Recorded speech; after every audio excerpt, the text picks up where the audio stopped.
Good afternoon to members of the press. Cambodia and Thailand have just concluded the extraordinary session of the General Border Committee GBC meeting today, held with the participation of Malaysia, the United States, and the People's Republic of China as observers.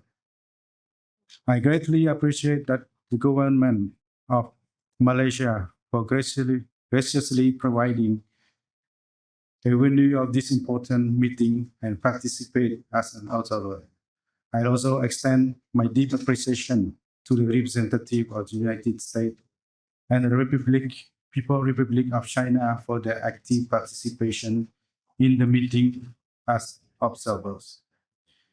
2. The extraordinary meeting was convened as a direct follow-up to the special meeting held on 28 July 2025, which was hosted by Malaysia and co-organized by the United States with the active participation of the People's Republic of China to address the Cambodia-Thailand situation. 3. The delegation of Cambodia is here today with two major goals. First, we are here for a detailed ceasefire arrangement to stop bloodshed and to the suffering by soldiers and civilians of both sides, and uphold the purpose and principle of the United Nations Charter and the ASEAN Charter, underlining peaceful resolution of dispute, mutual respect, the primacy of dialogues, and renunciation of the threat or use of force. Second, we are here for the establishment of the credible, impartial, and effective monitoring mechanism for the truth. The steps are life-saving measures and lay the groundwork for restoring confidence, trust, and normalcy between our two countries. 4. In this spirit, Cambodia reaffirmed its unwavering commitment to fully and faithfully implementing the common understanding reached during the special meeting of 28 July 2025, particularly the ceasefire agreement and the establishment of an ASEAN Observer Team, AOT, led by Malaysia to verify and ensure the effective implementation. This mechanism is of vital importance to ensure the sustained and accountable ceasefire implementation, which will serve as foundation for lasting peace and stability. 5. With regard to the implementation of spirit of the special meeting on 28 July 2025, today the extraordinary GBC meeting agreed on the term of the ceasefire arrangement and the mechanism for the implementation of the ceasefire arrangement. Based on this, I would like to highlight key aspects of the agreed minutes of the extraordinary GBC meeting. 6. First, on the ceasefire arrangement, the meeting has agreed that A. Both sides agreed to a ceasefire involving all types of weapons, including attack of civilian objects and military objectives of their side. In all cases and all areas, both sides must avoid unprovoked firing toward the other side of position or troops. This agreement must not be violated under any circumstances. Both sides agree to maintain their current troop deployment without further movement, as is at the time ceasefire reached at 2400 hour local time on 28 July 2025. There shall be no troop movement, including patrol toward two other side positions. Both sides agree not to increase forces along the entire Cambodia-Thailand border. Any reinforcement would heighten tension and negatively affect long-term effort to resolve the situation. Both sides agreed to not to undertake provocative action and may escalate tension.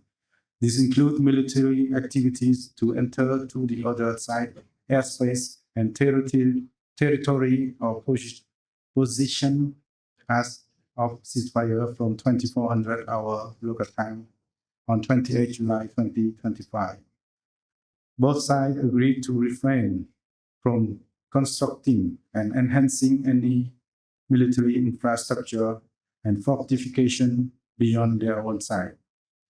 Both sides agreed not to use any kind of forces against civilian and civilian objects in all circumstances. Such action would not only endanger communities in the border area, but also violated international law and tarnish the global image of the non-compliant side. Both sides agreed to maintain regular communication at all levels, particularly maintain regular communication between all army area and military region and unit along the border of both sides, and strive to resolve all issues peacefully and avoid clash. Convene the Regional Border Committee RBC meeting within 2 weeks after this extraordinary GBC meeting, with the host to be determined in accordance with regular hosting rotation. Maintain regular and direct line of communication between ministers and chief of defense forces level. Both sides agreed to schedule the next GBC meeting within 1 month after 7 August 2025 in a venue to be discussed. Otherwise, an extraordinary GBC meeting should be called immediately with the same format as the extraordinary GBC meeting to discuss the ceasefire. I just shared with you the term of the ceasefire arrangement. Now I would like to turn off the second topic with regard to the establishment of the mechanism for the implementation of the ceasefire arrangement as follows. Both sides remain committed to implementing the common understanding reached at the special meeting on 28 July 2025, including the ceasefire and formation of ASEAN Observer Team led by Malaysia to verify and ensure its implementation. Both sides agreed to assign the respective RBCs to carry out the implementation of ceasefire coordinated and observed by ASEAN Observer Team led by Malaysia. The RBC will meet regularly and submit their report to the GBC through their respective national chain of command. Both sides agreed that pending the ASEAN Observer Team led by Malaysia, as agreed upon by both sides in Putrajaya on 28 July 25, the Interim Observer Team IOT, comprising defense attaché of ASEAN member states accredited to Cambodia, Thailand, and led by Malaysian defense attaché, will be established separately and independently in each country, Cambodia and Thailand, to observe on each side the implementation of ceasefire on a regular basis. The composition of each country IOT is independently invited by the host country in consultation with Malaysia. The IOT will operate without crossing the border and will work in close coordination and consultation with the RBC and GBC of each country. Ladies and gentlemen, in addition to the above said point, I would like to highlight two additional important issues. Firstly, both sides agreed to comply with international humanitarian law in the treatment of captured soldiers, including their living condition, shelter, food, and medical care in case of injury. If one side wishes to bring it on own soldier or civilian who are not under the control of the other side for medical treatment, the receiving side may determine its response based on the capacity of the medical facilities including available equipment, personnel, or medical ethnic on a case-by-case basis.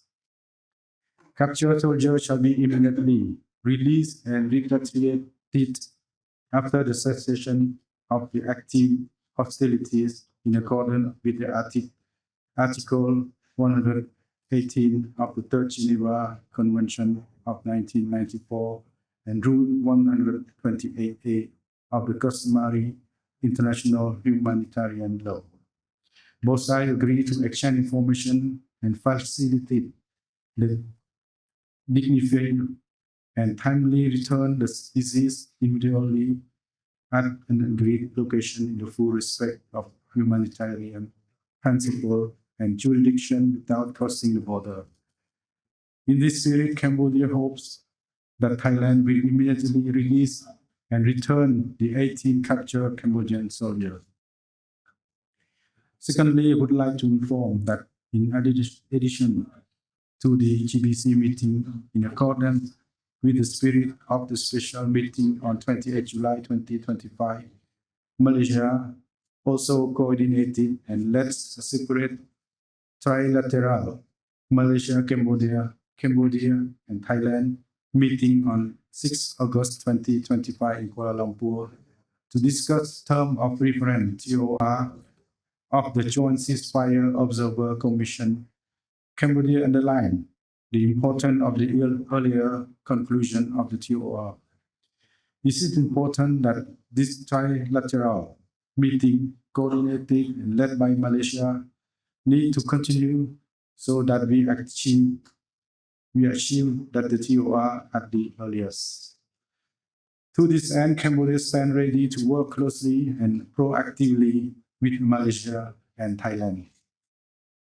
Finally, I wish to reiterate Cambodia's determination to work constructively in good faith and in close cooperation with Thailand, Malaysia, other fellow ASEAN member states, and all relevant partners to ensure the ceasefire's full and effective implementation and resolve all disputes by peaceful means in accordance with international law and ASEAN Charter. Thank you.